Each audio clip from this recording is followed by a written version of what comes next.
Merci pour l'introduction. Enguerrand Michelon, donc je suis chargé de mission pour la FEAP, Fédération d'employeurs sur les champs sanitaires, social et médico-social pour le champ associatif. Et je suis membre du bureau du Gérondif et donc à cette occasion, je serai modérateur de cette session. Session qui portera sur l'application Five Lives Med qui a été introduite déjà en début de journée par le professeur Anon. Donc rapidement, c'est une application qui s'installe sur portable ou sur tablette et qui vous permet de faire des exercices, des jeux, des défis d'entraînement cérébraux pour stimuler vos compétences cognitives. Également, on parlera de l'étude du Gérondif qui s'intéresse à l'impact de cette application sur les fonctions cognitives des personnes, qui s'intéresse à savoir si elle permet de les améliorer. Donc pour cela, j'aurai deux personnes qui m'accompagneront. On aura Sylvain Piquet, cofondateur de l'application Five Lives Med et partenaire du Gérondif dans le cadre du dépôt du dossier SMILE, et Madame Prisca Lucas, directrice du pôle recherche clinique au Gérondif. Donc je me retourne vers vous deux. Est-ce que pour nous éclairer sur le rôle de l'application et plus largement du numérique dans le ralentissement du déclin cognitif chez les personnes souffrant de troubles cognitifs légers. Puis je vais m'asseoir.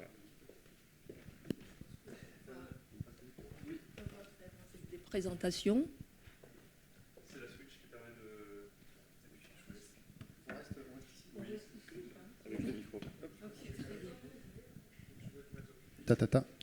Ouais, je vais me mettre à vous, ce sera plus sympathique. Ouais. Bonjour à tous, ravi d'être là. Merci Olivier et Isabelle pour être des partenaires aussi fiables, rigoureux, sympathiques et tutti quanti. Merci à Prisca et à toute l'équipe du Gérondif aussi pour être des partenaires très précieux. C'est grâce à vous qu'on fait avancer la recherche sur un sujet fondamental qui nous touche tous. Alors j'ai probablement une des audiences les plus expertes auxquelles j'ai présenté, donc je ne vais pas m'attarder sur le problème Alzheimer et maladies apparentées. Les chiffres sont assez frappants. 1,2 million de patients qui souffrent de cette maladie, 2,5 millions de patients en troubles cognitifs légers qui, comme vous le savez, représente la phase où les gens commencent un déclin sans forcément de diagnostic posé à ce stade, pas de diagnostic spécifique, mais un enjeu majeur. Et c'est le moment où, en fait, on peut aider le plus les gens. C'est ce moment de début de déclin cognitif dans lequel, en fait, la prévention peut vraiment fonctionner pour rassurer les retraités, rassurer les gens qui, autour d'eux, ont des seniors affectés par la maladie. Aujourd'hui, on guérit à peu près un cancer sur 2, mais on ne guérit pas d'Alzheimer. Donc c'est la raison principale pour laquelle il y a autant d'inquiétudes. Et en fait, les chercheurs, notamment les chercheurs de Finger, une étude scandinave, ont démontré ces 10 dernières années qu'en fait, ce moment du début de déclin cognitif, il est critique parce qu'en aidant les seniors à s'engager dans ce qu'on appelle le multidomaine, c'est-à-dire dans leur mode de vie au sens large, l'activité physique, la nutrition, le sommeil, la gestion du stress, l'engagement social, etc. En fait, on peut gagner des années de vie en bonne santé. C'est fondamental. Certains chercheurs estiment que c'est probablement en moyenne entre 5 et 10 ans d'années supplémentaires qu'on peut gagner si, à partir du moment du passage à la retraite, en fait, on fait, et même avant, en fait, on fait attention à sa santé cérébrale et à son mode de vie. Donc Five Lives, nous sommes une société médicale franco-britannique, enregistrée dont le siège est en France, pour bien préciser les choses. Donc nous sommes un dispositif médical de classe 1 sur la première application Five Lives. Nous avons publié avec nos partenaires anglais d'Oxford dans le British Journal of Psychiatry il y a maintenant un peu plus d'un an, près de 2 ans, sur l'utilisation d'une application sur un smartphone pour monitorer le risque pour suivre le risque de futur déclin cognitif et surtout permettre aux personnes de prendre connaissance de ces fameux facteurs modifiables qui représentent près d'un cas de déclin cognitif sévère sur 2. C'est fondamental. Aujourd'hui, trop de gens pensent encore que Alzheimer est une maladie génétique contre laquelle on ne peut rien faire. En fait, pas du tout. Alzheimer est une maladie, et les apparentés sont une maladie chronique qui commence bien longtemps avant les symptômes. Et en fait, les facteurs modifiables permettent encore une fois de gagner des années de vie. Alors, je ne vais pas aller dans le détail. On travaille avec des chercheurs de renom, donc le professeur Anon, avec les chercheurs de Fingers également, dont je parlais, qui est une étude clinique de référence avec Oxford. Et en fait, on veut vraiment mettre dans l'application et dans nos applications le meilleur de la science. Le meilleur de la science au service des patients et de leurs familles. L'application Five Lives a à peu près près de 200 000 téléchargements à ce jour, en France, en Angleterre. On a déjà des données très intéressantes, déclaratives, sur l'amélioration du mode de vie, mais il faut aller beaucoup plus loin, d'où l'étude SMILE avec le professeur Hanon. Il faut montrer en fait l'impact sur la santé des gens, cognitive, la santé générale et la consommation de soins. Parce que c'est que comme ça qu'on va pouvoir donner vraiment de l'espoir dans nos systèmes de soins pour pouvoir favoriser le maintien à domicile des gens et la fameuse espérance de vie en bonne santé qui, comme vous le savez, n'est pas spécialement un point fort de la France. Alors, très très vite, en 2 mots, la prévention, on travaille avec des partenaires assureurs, comme Allianz ou Generali, avec des partenaires pharmaceutiques qui développent des médicaments dans ce domaine-là, comme Eli Lilly ou Biogen et Eisai. Et on a, et c'est ça dont on va parler aujourd'hui, une nouvelle application de thérapie qui, elle, a été développée pour les patients en début de déclin cognitif avéré, donc les patients TCL. Et on va parler de ça, et je vais laisser maintenant Prisca nous présenter le contexte plus général. Merci Sylvain. Alors c'est bon, ok. Merci Sylvain. Et moi, donc, comme vous voyez sur cette slide, en fait, quand on regarde au niveau français, surtout ce qui est les recommandations pour le traitement en ce qui concerne les patients atteints de MCI ou les troubles cognitifs légers, il n'y en a pas, il n'y a rien. Et dernièrement, donc au mois de septembre, il y a la stratégie nationale des maladies neurodégénératives qui sont sorties et qui est axée sur 6 axes. Et on se rend compte aussi dans cette stratégie nationale, le MCI n'est pas mentionné. Par contre, sur cette slide aussi, vous voyez que sur l'axe numéro 3, améliorer la prise en charge et soutenir les aidants, il y a tout ce qui concerne les interventions non médicamenteuses, parce qu'on s'est rendu compte que toute intervention non médicamenteuse qui va intervenir, qui est multidomaine, donc que ce soit la stimulation cognitive, activité physique, nutrition, on sait que ces actions vont toujours générer un bénéfice chez les patients, et ça a été prouvé au niveau scientifique et de par les différentes publications qu'on a déjà. On a essayé de regarder ce qui était écrit sur le site d'Amélie, sur les troubles cognitifs légers.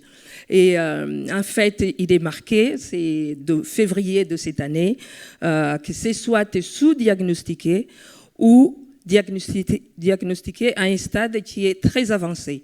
Les recommandations qui sont formulées, c'est essentiellement au niveau hygiène et diététique, de l'accompagnement psychologique si nécessaire, et puis tout ce qui est aussi consultation mémoire. Et c'est un travail avec une équipe pluridisciplinaire pour la préservation optimale de l'autonomie pour la personne âgée.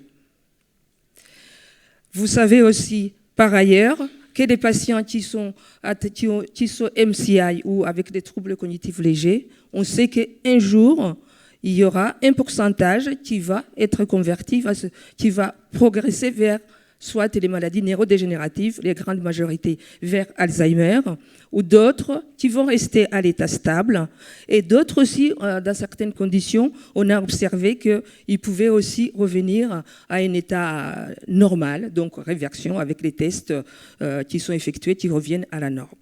Et là, je vous ai présenté une récente publication qui montre en fait une revue systématique et méta-analyse qui a compilé 88 études qui sont incluses, qui englobent les études qui ont été effectuées dans les clinical settings, comme par exemple les centres mémoire, et aussi dans les centres qui sont au niveau, ou sinon au niveau populationnel.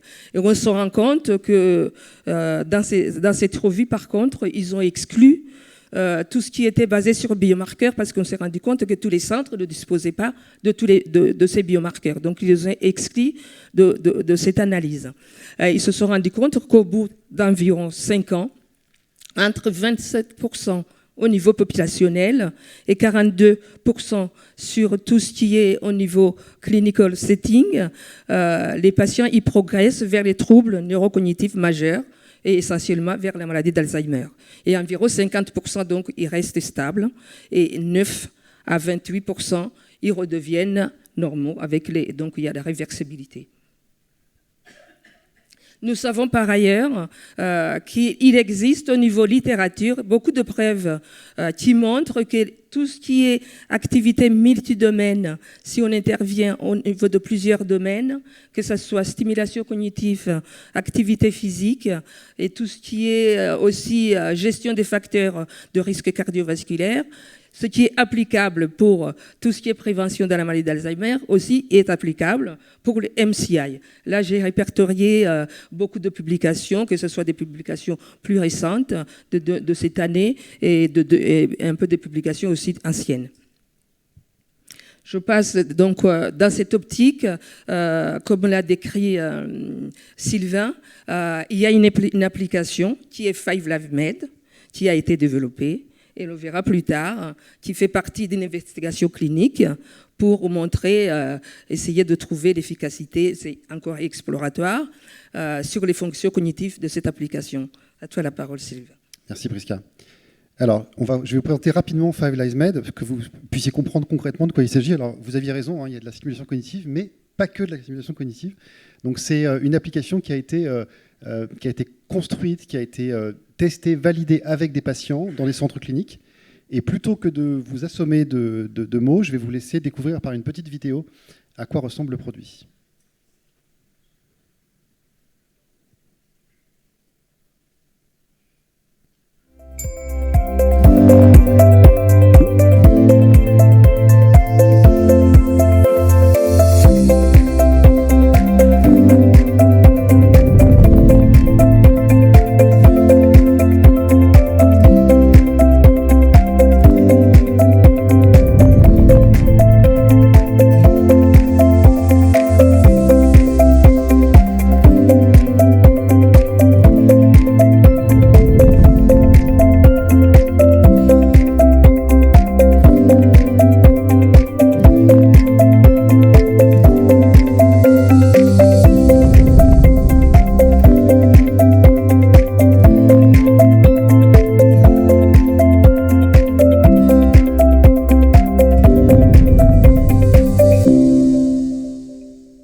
Voilà, donc je pense que vous avez une bonne vision maintenant de à quoi ressemble le produit.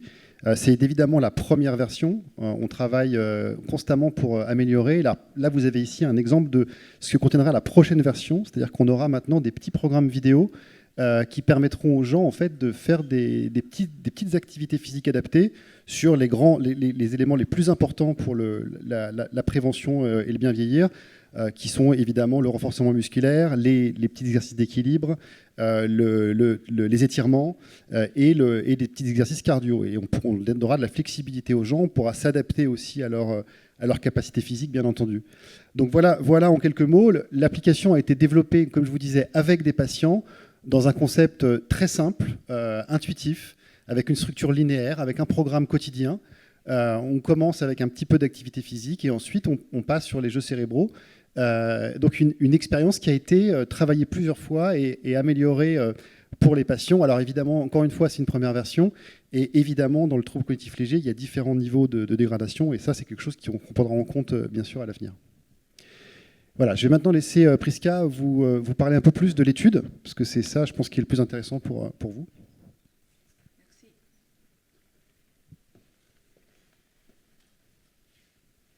Et donc, cette application fait maintenant partie d'une investigation clinique. En fait, c'est une investigation clinique parce que c'est un dispositif médical. Donc, c'est pour ça que je parle d'une investigation clinique qui va mesurer l'efficacité d'une application numérique donc, que Sylvain vient de vous présenter pour améliorer la fonction cognitive chez des sujets atteints de troubles cognitifs légers. Elle est multicentrique parce que c'est une étude qui est effectuée au sein des centres en UK et puis en France, on a 2 centres, comme nous le verrons plus tard. Elle est prospective, elle est randomisée en simple aveugle et puis elle est contrôlée.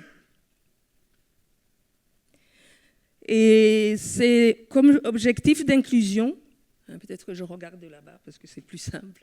Comme objectif d'inclusion, donc nous allons inclure 170 patients dans les deux pays. 85 en France, 85 en UK. Pour votre information, les UK, ils ont déjà terminé les recrutements parce qu'ils ont commencé un peu plus tôt. Et nous, on en arrive, je pense, à 45 inclusions à ce jour. Donc, il nous reste encore quelques mois pour terminer nos inclusions. Normalement, on doit les terminer au mois de février. En France, donc, il y a 2 centres. L'hôpital Broca. Le professeur Olivier Hanon, il est coordinateur donc, de cette étude en France. Et à Marseille, donc, au CHI Timone, donc, nous avons le professeur Mathieu Sekardi. Et il y a une randomisation, comme je l'ai mentionné. La randomisation tient compte aussi d'une certaine stratification basée sur le sexe, l'âge et puis le niveau d'éducation. Quand les sujets ils sont vus donc dans les centres mémoire, il y aura une présélection avec les critères qui sont définis par le protocole et on va voir si les patients ils sont potentiellement éligibles. Une fois qu'ils sont éligibles, du coup, on va les randomiser à T0, donc à la baseline. Il y aura le groupe contrôle, donc ils sont randomisés dans 2 groupes, dans le même ratio 1-1. Le groupe contrôle, ils vont recevoir une brochure avec des recommandations basées sur le mode de vie. Donc, ce type de recommandations, en fait, ils proviennent des sites pour bien vieillir, qui donnent des informations sur tout ce qui est activité physique, conseil nutritionnel, le sommeil, consommation d'alcool, tabagisme, c'est en fait tout ce qui est mode de vie. Et après, l'autre groupe sera randomisé dans le groupe donc, interventionnel, donc Five Lives. Et comme Sylvain l'a montré, donc, il y a des entraînements cérébraux, il y a un entraînement cérébral, donc avec axé sur 11 jeux, du langage, agilité mentale, attention. Et puis, en même temps aussi, il vous a montré les activités, tout ce qui est activités physiques qui sont adaptées et puis diversifiées, qui sont courts. Donc, tous ces sujets qui soient dans les 2 groupes, dans le groupe contrôle ou le groupe intervention, ils vont donc rester dans la phase active pendant 12 semaines. Pendant les 12, donc, que ce soit à la baseline ou à la 12 semaines, il y aura donc des évaluations que je vais décrire plus tard. Au bout de ces 12 semaines, tous les sujets, tous les patients, ils vont recevoir, ils vont être éligibles donc, à downloader, à télécharger l'application Five Lives. Donc, essentiellement, donc, c'est-à-dire que le groupe contrôle va bénéficier de cette application, tandis que le groupe, évidemment, qui était dans l'intervention, il va continuer à faire ses exercices comme il a déjà commencé au niveau de la baseline. Il y aura donc, après 6 mois, il y aura un suivi téléphonique à 6 mois pour réaliser un test cognitif réalisé par la MOCA, qui est une échelle en fait, qui évalue les fonctions cognitives. C'est presque pareil, mais plus amélioré que normalement la MMS. Et puis après, ce sera donc la fin de l'étude. Au niveau objectif, donc l'objectif principal, c'est déterminer, voir est-ce que les sujets qui sont dans le groupe intervention avec l'application Five Lives Med, est-ce qu'ils vont améliorer leurs fonctions cognitives par rapport au groupe qui a reçu des recommandations, le groupe contrôle des recommandations donc, sur le mode de vie. Et on estime à une différence de D de 0,5 ou supérieur, qui favoriserait l'intervention par rapport au groupe contrôle.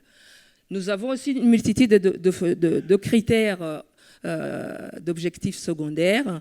On va voir s'il y aura un effet sur les différents domaines spécifiques cognitifs, que ce soit la fonction exécutive, la fluidité verbale, la mémoire spatiale ou la vitesse de traitement via des échelles qui sont spécifiques, donc le trial making test, la qualité de vie, tout ce qui est les activités de la vie quotidienne, ça c'est évalué par une échelle qui est très longue, qui a été développée par l'équipe d'Amsterdam et qui va évaluer sur plus de environ 30 questionnaires. Donc c'est différent de l'IADL qu'on utilise dans la vie de tous les jours. il y aura aussi une évaluation sur tout ce qui est les troubles du comportement. Ce qui nous intéresse également, c'est d'évaluer la relation dose-réponse liée au temps d'utilisation de l'application dans le groupe intervention. Parce que l'important, c'est évidemment de télécharger l'application, mais le plus important, c'est de pouvoir s'exercer au moins 3 fois par semaine pendant au moins 30 minutes. Parce que si on ne s'exerce pas, si on fait passer toutes ces activités, que ce soit au niveau cérébral ou activité physique, après, vous comprendrez bien que ça va nous être un peu difficile de pouvoir montrer une différence entre les deux groupes. La population qui nous intéresse, donc on sélectionne les sujets âgés de 50 ans et plus, qui ont évidemment un diagnostic de MCI, qui ont signé le consentement. Et par ailleurs, il faut qu'ils aient accès à une tablette ou à un téléphone portable. Évidemment, on n'inclut pas, la non-inclusion, les sujets qui sont déjà atteints de maladies d'Alzheimer ou d'autres maladies neurodégénératives, et puis d'autres aussi qui ont des déficiences visuelles parce qu'ils ne pourront pas utiliser l'application sur leur téléphone. Là, c'est le calendrier en fait, qui montre l'état d'avancement du protocole. Comme je l'ai mentionné, donc, les centres UK, eux, ils ont commencé plus tôt parce qu'ils ont eu les approbations de leurs autorités, je pense que la fin de l'année dernière. Et nous, donc, en France, on avait soumis le protocole d'abord qui va être validé par l'ANSM, donc l'Agence du médicament, parce que c'est un dispositif médical de classe 1. Et après aussi, une fois qu'il est validé par l'ANSM, du coup, il peut partir pour être revu par les comités de protection des personnes. Donc, ce qui explique que nous, on a eu une approbation au mois de mars, et puis on a commencé les inclusions au mois de juin. Nous avons globalement à ce jour 132 patients recrutés au sein de la France et de l'Angleterre et 118 patients qui sont dans l'étude parce que donc entre-temps il y a eu soit des sujets qui ont abandonné l'étude ou qui se sont arrêtés ou qui ont retiré leur consentement. Mais il faut aussi noter que quand nous avons planifié ce protocole, nous avions estimé à un taux, ce qu'on appelle le drop-out rate, donc le taux d'abandon ou d'arrêt prématuré de 25%. Donc là, on peut s'estimer, on peut se dire, là, on a 10%, donc ça doit y faire. Et la dernière inclusion, il est attendu en France, donc en février de l'année prochaine, et nous espérons, donc avec une dernière visite du dernier patient pour novembre de l'année prochaine. Peut-être à la prochaine journée scientifique de Gérondive, peut-être qu'on vous présentera les résultats de tous ces sujets. Je vous remercie, et là c'est la diapositive qui vous montre donc nos partenaires que j'ai déjà indiqués. Nous vous remercions de votre attention.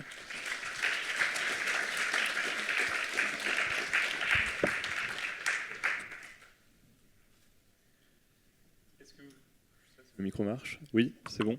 Est-ce que vous avez des questions à poser? Oui. Ah.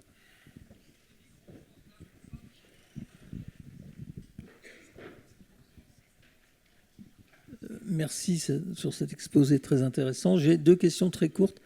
La première, c'est comment vous avez déterminé la durée? Parce que 12 semaines, quand on n'est pas un spécialiste, ça paraît un peu court. Et j'ai une deuxième question qui renvoie d'ailleurs à un exposé de Olivier Hanon l'année dernière. Il y a maintenant des biomarqueurs qui permettent, avec une certaine forte probabilité, comme phosphoto 214, de savoir que quelqu'un va développer une maladie d'Alzheimer. Est-ce que dans l'avenir, ça serait intéressant d'identifier des gens sur un biomarqueur et de voir les effets de la stimulation? Je pense que pour la durée en fait des 12 semaines de traitement, nous nous sommes comparés par rapport aussi aux autres compétiteurs qui utilisent l'application digitale. c'est essentiellement au niveau du développement de cette application. Et donc, on s'est dit, sur les 12 semaines, évidemment, on pense que c'est très exploratoire ce que je vous ai indiqué comme protocole. Et que derrière, de toutes les façons, il y aura plutôt peut-être une étude qui va se dérouler sur une longue période, et puis avec plus de sujets, une fois qu'on aura montré quelque chose un peu au niveau exploratoire. C'est cette petite étude qui, à mon avis, donc, sera plutôt une étude exploratoire et pilote. Tu veux répondre à la deuxième question? Et pour la deuxième question, les biomarqueurs, c'est vrai, c'est que le professeur Anon avait présenté l'année dernière. Donc on sait que le monde de la recherche sur tout ce qui est les MCI, même pour tout ce qui est Alzheimer, évolue énormément. Ça, je pense que ça fait partie des différentes réflexions aussi qu'on a en ce moment, pour pouvoir peut-être plus tard aussi les inclure dans cette grande étude, parce que initialement, on ne voulait pas non plus peut-être trop compliquer cette étude qui était vraiment très exploratoire, et puis éviter aussi toute question qui pourrait venir immédiatement aussi des comités de protection des personnes initialement. Donc je pense que c'est surtout ces raisons-là. Peut-être que tu peux me compléter. Oui, peut-être que je peux compléter en disant pourquoi 3 mois? Parce que les études qui ont justement travaillé sur le multidomaine auprès de patients TCL, comme les études Finger et d'autres, ont montré qu'en fait, il y a une réponse rapide en termes de fonction cognitive et de qualité de vie. C'est-à-dire que si on passe sur du multidomaine intensif, on a très rapidement des résultats. D'où le fait qu'on est parti sur une mesure courte, mais avec un suivi téléphonique 6 mois plus tard pour vérifier qu'il n'y avait pas d'effet rebond significatif. Et encore une fois, comme disait Prisca, c'est une première étude, on ne peut pas non plus tout prévoir, mais on était quand même assez confiant qu'on pouvait mesurer des choses rapidement. Sur la deuxième question, pour compléter ce que disait Prisca, c'est très important à un moment donné de mélanger effectivement du biologique avec du digital, ne serait-ce que pour faire un diagnostic différencié. Ça intéresse énormément les laboratoires pharmaceutiques de pouvoir faire du triage, du triage digital, du diagnostic, pour ensuite associer potentiellement différents types de thérapies, que ce soit médicamenteuses et INM. Mais ça nécessite beaucoup de travaux de recherche, beaucoup d'investissements. Donc clairement, on aimerait beaucoup se positionner là-dedans aussi, mais ça va prendre des années. Oui, bonjour. Est-ce que vous avez inclus un indice de défavorisation sociale ou de précarité sociale comme la C2S ou le score EPIS? Alors, merci pour votre question. Pour ce protocole, nous ne l'avons pas en fait incluse dans ce protocole, cet indice. Je pense qu'après, en fait, c'est vrai que quand vous regardez l'échantillon, c'est que séparé entre les deux pays, donc 85 patients en France, 85 patients en UK, c'est un petit échantillon.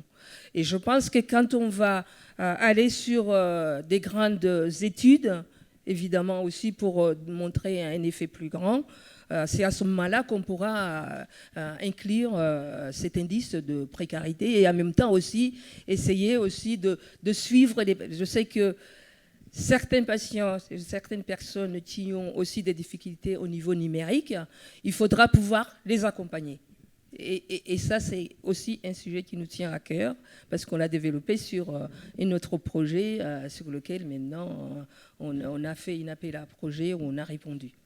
Donc c'est vraiment, il faudra accompagner ce type de population. Et puis c'est important aussi de pouvoir inclure les populations diversifiées, pas seulement un certain type de population, parce que ce n'est pas reproductible à grande échelle. Bonjour, j'ai une petite question par ici. En fait, il y a un certain nombre de patients qui ont des troubles cognitifs mineurs qui se voient prescrire des séances d'orthophonie. Ça, vous ne l'avez pas indiqué dans votre présentation. Est-ce que ça va être pris en considération parce que ça peut potentiellement biaiser un petit peu vos résultats? Alors, on en a bien sûr discuté avec le professeur et on est tout à fait conscient que effectivement, les séances d'orthophonie, qui sont d'ailleurs très utiles pour les patients, sont prescrites dans beaucoup de cas. Elles ne sont pas prescrites tout le temps, c'est vraiment à la discrétion du médecin. Et en fait, notre conclusion, c'est que sur cette première étude, l'effet en fait, serait similaire sur les deux groupes, du fait de leur taille. C'est-à-dire qu'il n'y a probablement pas de biais spécifique, en tout cas pas mesurable, sur un petit échantillon comme ça, puisque les séances d'orthophonie sont totalement complémentaires de ce qu'on propose. Il n'y a pas d'exclusion sur...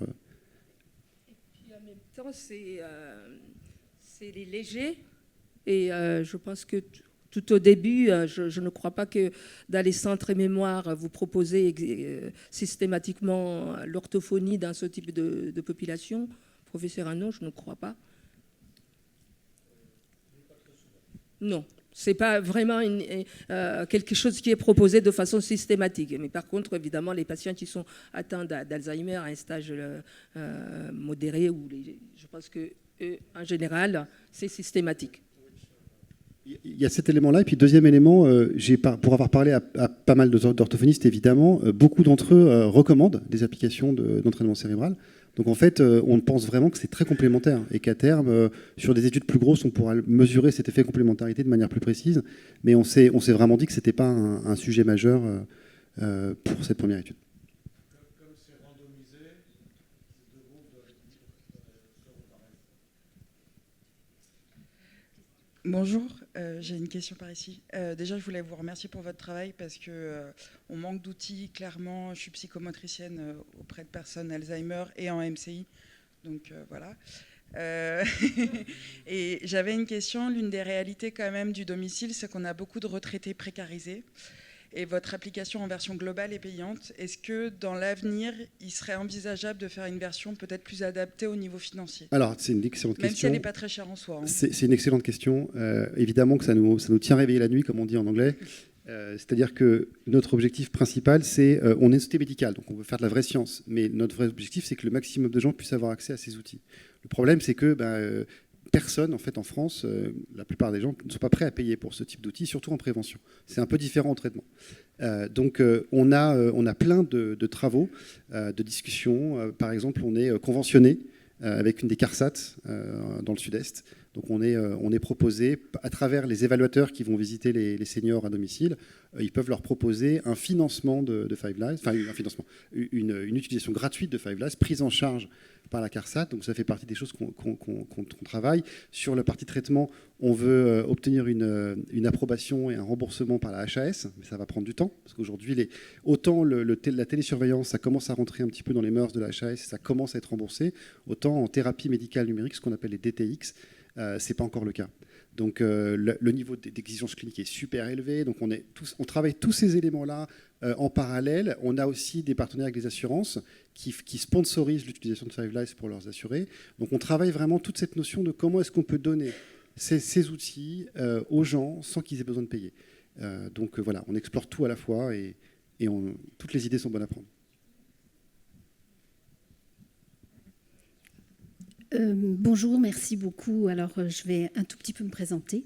Marseille, le centre du professeur Secaldi, indirectement neuropsychologue et orthophoniste, travaillant dans le domaine de compétences depuis une trentaine d'années. Le MCI, il y a 30 ans, c'était pas très... Voilà, c'était des gens qui se plaignaient et pour qui on ne faisait rien. Donc bravo d'accompagner ces personnes aujourd'hui avec des moyens qui sont les nôtres. Aujourd'hui, c'est très très bien. Est-ce que vous pensez à récupérer les données de ces personnes au cours des 12 sessions que vous mettez en œuvre ? Les 12 semaines, de sessions, oui. Afin de pouvoir, de manière assez adaptative, promouvoir l'idée qu'on est sur un déclin assuré avec les autres marqueurs que l'on connaît et qui sont quand même assez représentés aujourd'hui dans les cultures des centres mémoire en France. Alors, je ne sais pas en Angleterre comment ça se passe, mais en tout cas en France, c'est comme ça. Et indirectement, de manière éthique, quelqu'un à qui on donne le diagnostic de MCI, et je dis bien quelqu'un, une personne, avant même que ce devienne un patient, est-il en mesure d'appréhender effectivement la nécessité de mettre en œuvre cette démarche très tôt pour pouvoir aussi déclencher son processus de perte d'autonomie le plus tard possible ? Parce que l'intérêt de ma clinique, en tout cas, c'est que très rapidement, le surapprentissage intervient, mais ne développe pas de capacité dans la vie quotidienne. La personne ne développe pas. Elle surapprend sur la technique, elle a connaissance des jeux, donc elle sait le langage, les capacités attentionnelles, etc. Mais elle ne les transpose pas dans la vraie vie. Alors là, il y a plusieurs questions en une. On va essayer de répondre au moins à 2 sur les 3 questions. Et après, je te laisserai compléter, peut-être, Prisca. Sur la partie... Donc, oui, Olivier, n'hésitez pas à répondre également. Sur la partie transférabilité des compétences acquises à travers l'application, ça c'est un sujet majeur, évidemment. Et c'est pour ça qu'on passe par des gold standards comme la qualité de vie, des indicateurs sur l'impact sur le quotidien, dans une étude randomisée. Donc on essaie de faire de la science. On ne peut pas répondre avant d'avoir les résultats. C'est sûr que ce n'est pas évident. Notre vrai parti pris, c'est de dire c'est l'association de l'activité physique adaptée et de l'entraînement cérébral qui a le plus de chances d'avoir de l'impact. C'est vraiment ça notre croyance fondamentale qui est basée sur la science. Voilà. Après, encore une fois, on est très modeste. On fait de la science, donc on est très modeste. On n'est pas du tout là en train de dire c'est bon, on va remplacer tous les médicaments qui arrivent et qui ne sont pas encore vraiment remboursés. Non, pas du tout. Je suis moins à l'aise pour répondre à votre question sur l'usage de la data. Parce que vous parlez de qu'est-ce qu'on fait de la data sur 12 semaines, etc. Je ne suis pas sûr de vraiment comprendre votre question. Je vais laisser peut-être Prisca répondre. Ou peut-être vous pouvez développer. C'est les datas qu'on extrait de l'application. Donc, Quand il arrive très souvent qu'on puisse accompagner des personnes avant même qu'elles soient diagnostiquées MCI. Oui. Parce qu'elles se plaignent tout simplement de leurs problématiques et que, sur Marseille en tout cas, gériatre ou neurologue adresse directement, même si effectivement il n'y a pas une indication en santé de manière mesurée. Et dans mon expérience, il arrive de pouvoir percevoir qu'une personne qui va s'exercer au langage, aux capacités attentionnelles, aux fonctions exécutives, va plafonner et ne va plus développer les compétences attendues pour garantir finalement cette flexibilité mentale que l'on attendrait comme préventive au devenir de sa maladie. Et il est assez... en termes d'observation, clinique, on peut se rendre compte que quelqu'un va peut-être déclencher la maladie ou ne pas la déclencher justement à travers ses capacités cognitives assez pertinente, en finesse, si vous voulez. Alors, je connais votre application, donc je sais ce qui est fait. Donc, c'est en finesse et je trouve ça très, très intéressant parce que sur la longueur, on s'en rend compte, nous, cliniciens. Moi, je vais vous dire juste ce que nous, par exemple, pour tous les sujets qui sont inclus dans ces différents protocoles, et en général, il y a tout ce qui est ce qu'on va collecter au niveau des données médicales. Il y a aussi tout ce qui est antécédent, tout ce qui est histoire dans la famille, est-ce qu'il y a eu Alzheimer ou MCI ou des choses comme ça. Et donc, c'est ce type de données que nous collectons. Mais je ne crois pas que sur tout ce qui est, par exemple, leurs compétences au niveau des tests cognitifs, sauf quand parce que dans ce protocole, on n'a pas collecté les données sur, par exemple, l'ancien score MMS ou quelque chose comme ça. Là, on ne l'a pas fait. Mais par contre, je sais que sur d'autres protocoles, en général, ces données, on s'arrange pour collecter toutes les données, les différentes évaluations cognitives qui ont été évaluées antérieurement, de façon à ce qu'on les ait au niveau de la baseline quand ils arrivent. Donc, ça fait partie de leur medical history. C'est essentiellement ce que je peux vous dire. Je vais t'aider un peu. Effectivement, ça aurait été très intéressant d'avoir l'évolution des scores que font les gens. Mais ça, on l'a pas, sur cette étude, on ne l'a pas fait. Mais ça serait effectivement très intéressant. Là, il y a vraiment des tests faits à M0, à M12, et on compare les tests. Mais ce qui se passe pendant toutes les semaines, les tests que font les gens, on ne va pas récolter le type de pente, par exemple, sur les différents tests, ce qui serait tout à fait intéressant. L'avenir, ce sera l'avenir. Et puis, je reviens sur des questions sur les biomarqueurs, qui là aussi, c'est quelque chose de très important. Les gens ne vont pas se comparer pareil s'ils ont un marqueur normal et un marqueur pas normal. Donc, ça, c'est des premières études qui sont déjà pour nous conforter que c'est faisable, que ça sert à quelque chose. Et puis après, on va pouvoir largement affiner en fonction du biomarqueur, en fonction des réponses, comment les gens répondent aux tests. Et donc, il y a encore plein de choses à faire, tout à fait. En tout cas, bravo et merci beaucoup, parce que c'est un gros travail, je le sais. Et ça sert. Oui, juste pour terminer là-dessus, effectivement, c'est notre objectif aussi de rajouter à terme un élément de suivi du patient à travers les jeux, à travers l'évolution de leur score, comme disait Olivier. Mais encore, il faut que ce soit fait. Là, on passe sur un dispositif médical de classe 2A. Donc, il faut que ce soit fait avec beaucoup plus de rigueur, encore plus de rigueur scientifique, et que ce soit pertinent pour les cliniciens. Parce que si on commence à donner de la donnée et que les cliniciens ne savent pas forcément comment l'interpréter, etc., on va rajouter du fardeau.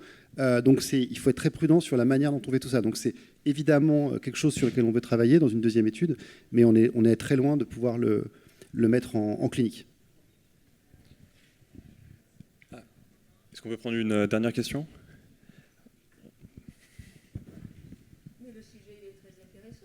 Merci beaucoup. Dans l'étude Finger, il y a d'autres facteurs modifiables qui ont été, comme la nutrition par exemple, qui sont pris en compte. Et je me posais la question de pourquoi vous aviez fait le choix du coup de la stimulation cognitive et du sport, de l'activité physique. Oui, ça, c'est l'autre étude qu'on fait, qui est l'étude SMILE que j'ai présentée ce matin. Donc, Sylvain, tu en parles. Mais il y a deux études. Il y a vraiment l'étude comme Finger, qui est l'étude SMILE, un budget beaucoup plus important, et puis celle-ci qui est vraiment axée sur la cognition. En fait, la question, c'est la question de comment on peut actionner, comment est-ce qu'on peut vraiment aider les gens. La nutrition, c'est très important, mais c'est beaucoup plus dur. Parce que la nutrition, c'est des habitudes qu'on a formées toute sa vie. Plus on vieillit, plus on a du mal à changer ses habitudes alimentaires. Et donc, on est convaincu que ça passe par un accompagnement par un professionnel. Donc, dans Smile, on travaille avec une société dont c'est le métier, qui va apporter ce composant-là. Pourquoi sur Five Last Men on a choisi le cognitif et l'activité physique ? Parce que ce sont deux piliers qui ont été très étudiés en relation l'un avec l'autre. Les jeux cérébraux, c'est très engageant, voire addictif, mais au bon sens du terme. C'est-à-dire qu'on préfère que les seniors passent une demi-heure à faire nos jeux cérébraux que du Candy Crush, pour être bien clair. Et l'activité physique, c'est peut-être le plus important en termes d'impact quotidien, tout de suite maintenant. Voilà pourquoi ces deux-là.